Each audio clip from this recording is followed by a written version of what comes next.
पति, पत्नी और नौकरानी। शीतल और अभिमन्यु की शादी को 5 साल हो चुके थे, लेकिन अभी तक उनका कोई बच्चा नहीं हुआ था। इसकी वजह से शीतल और अभिमन्यु परेशान रहते थे, लेकिन उन दोनों से ज्यादा परेशान थी शीतल की सास, यानी अभिमन्यु की माँ जानकी देवी। जानकी देवी चाहती थी कि जल्दी से जल्दी उनकी गोद में पोता या पोती आ जाए, और इसीलिए वो अपनी बहू शीतल को लेकर एक दिन हॉस्पिटल पहुंची।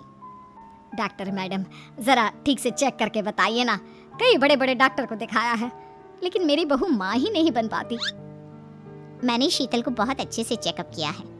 देखिए, बात यह है कि शीतल के अंदर माँ बनने की कैपेसिटी नहीं है। ये आप क्या कह रही हैं डॉक्टर साहब? कोई तो इलाज होगा ना, कोई दवाई दे दीजिए। देखिए, कुछ प्रॉब्लम ऐसी होती है जिनका कोई ट्रीटमेंट नहीं होता। आई एम सॉरी टू से, लेकिन शीतल कभी माँ नहीं बन सकती, क्योंकि उसके यूट्रस में अंदर से ही कुछ प्रॉब्लम है। घर आने के बाद क्या हुआ माँ? कहाँ लेकर गई थी आप शीतल को? अरे कहाँ लेकर जाती, डॉक्टर मैडम के पास ले गई थी, लेकिन तेरी बीवी तो कभी माँ बन ही नहीं सकती। मम्मी जी, इसमें मेरी क्या गलती? अगर अंदर से कोई प्रॉब्लम है तो उसमें मैं भी कुछ नहीं कर सकती। जानती हूँ, ये बात डॉक्टर के मुंह से सुन चुकी हूँ। अब दोबारा मेरे सामने इस बात का गाना मत गा। अरे माँ, परेशान होने की जरूरत नहीं है, हम सोचते हैं ना कुछ। अरे क्या सोचेगा तू? जब डॉक्टर कह चुका है कि तेरी बीवी माँ नहीं बन सकती, तो बता क्या सोचेगा तू? कहाँ से लाएगा बच्चा? माँ, ये तो मैं भी नहीं जानता। अभिमन्यु, क्यों ना हम अनाथ आश्रम से एक बच्चा गोद ले आएं? क्या फर्क पड़ता है बच्चा हमारा हो या गोद लिया हुआ? हाय, बड़ी बातें बनाने वाली, क्या फर्क पड़ता है? अरे क्यों फर्क नहीं पड़ता? मुझे इस वंश को आगे बढ़ाने के लिए मेरे बेटे का खून चाहिए, किसी दूसरे का नहीं। लेकिन माँ, आप जानती हैं कि ये अब पॉसिबल नहीं है। मैं कुछ नहीं जानती। मैं किसी पराये की औलाद को इस घर में अपना पोता या पोती बन के बढ़ता हुआ नहीं देख सकती। मेरा वंश मेरे बेटे के खून से ही आगे बढ़ेगा।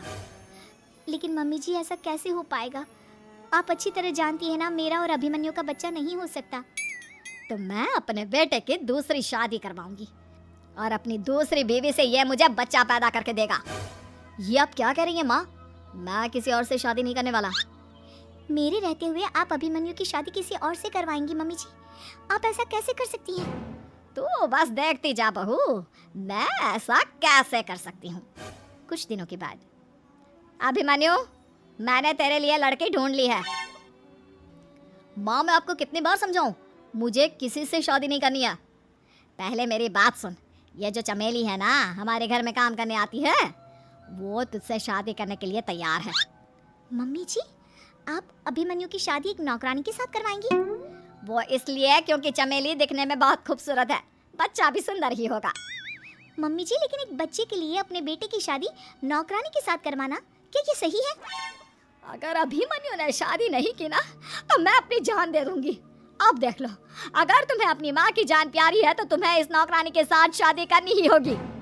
इस तरह जानकी देवी अपने बेटे अभिमन्यु की शादी नौकरानी चमेली के साथ करवा देती है। कुछ दिनों के बाद, नौकरानी से मालकिन बन के तो मजा आ गया, अब तो मैं इस घर की मालकिन हूँ। देखो, अपने आप को ज्यादा मालकिन समझने की कोशिश मत करो। एक बार तुम्हारा और अभिमन्यु का बच्चा इस दुनिया में आ जाए, उसके बाद तुम इस घर से हमेशा के लिए चली जाना। अरे जाओ जाओ, किसी और के आगे बातें बनाना, एक बच्चा तो पैदा नहीं कर सकी। बढ़िया आई, जाओ जाकर मेरे लिए कॉफी बना कर लाओ। नौकरानी मैं हूँ या तुम? मम्मी जी, देखिए ना शीतल मुझसे किस तरह से बात कर रही है। शीतल, तुम्हें पता है ना चमेली प्रेग्नेंट है, मेरे बेटे के बच्चे की माँ बनने वाली है। वो जैसा कहती है वैसा करो। लेकिन मम्मी जी, वो मुझे नौकरों की तरह ट्रीट कर रही है। अरे तो करेगी ना, वैसे भी बहू तुम हो किस काम की, एक बच्चा तो पैदा नहीं कर सकती। जाओ अब घर के सारे काम करो और चमेली को आराम करने दो। थैंक यू मम्मी जी, भगवान आपका भला करे। आप नहीं होती तो मैं नौकरानी से महारानी कैसे बनती? देखो, तुम्हें जो चाहिए सब मिलेगा, खूब खाओ पियो, मजे की जिंदगी जियो, लेकिन बस मुझे एक बच्चा पैदा करके दे दो। कुछ दिनों के बाद, मम्मी, बच्चे के लिए आपने मेरी शादी चमेली के साथ करवा तो दी, लेकिन दिन और रात का चैन मिट गया है। सारा दिन शीतल और चमेली की बहस चलती रहती है। अब शीतल को इस घर में रखने से क्या होगा? मैं तो कहती हूँ उसे घर से निकाल दो, है भी किस काम की। मैं ऐसा नहीं कर सकता माँ, वो मेरी पत्नी है, उससे बहुत प्यार करता हूँ मैं। तुम्हारी पत्नी चमेली है, चमेली, उससे प्यार करो। अरे तुम्हारे बच्चे को जन्म देने वाली है वो। अभिमन्यु, मैं खुद ही इस घर से चली जाती हूँ। वैसे भी अपने ही घर में नौकरों की तरह रहकर परेशान हो चुकी हूँ। घर की नौकरानी मेरे ऊपर हुक्म चलाती है, वो तुम्हारी पत्नी बन चुकी है। अब मेरा इस घर में क्या काम। अभिमन्यु के बार बार रोकने पर भी शीतल उस घर से चली जाती है। कुछ दिनों के बाद चमेली एक बच्चे को जन्म देती है। भगवान ने मेरी सुन ली, मेरे बेटे का घर भर गया, उसका अपना बच्चा इस दुनिया में आ गया। मम्मी जी, बच्चे को हाथ लगाने से पहले मेरी एक शर्त तो सुन लो। तुम कहना क्या चाहती हो चमेली? आपकी मम्मी को बहुत शौक था ना अपने पोते को खिलाने का। अब देखो, इस दुनिया में हर चीज की कोई ना कोई कीमत तो होती है। तुम अपनी आधी प्रॉपर्टी मेरे नाम कर दो, बच्चा तुम्हारे नाम। अरे लेकिन मैंने अपने बेटे से तुम्हारी शादी करवाई है, अब ये सौदेबाजी कहाँ से आ गई? जो औरत अपनी बहू को घर से निकाल कर एक नौकरानी के साथ अपने बेटे की शादी करवा दे, वो तो सौदेबाजी कर ही सकती है ना। उसका कैसे भरोसा कर सकते हैं?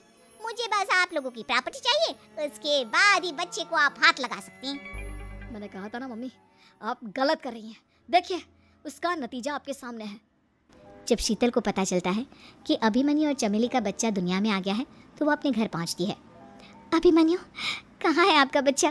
क्या मैं उसे देख सकती हूँ? कुछ भी मत पूछो शीतल, माँ की हुई एक गलती हम लोगों पर भारी पड़ रही है।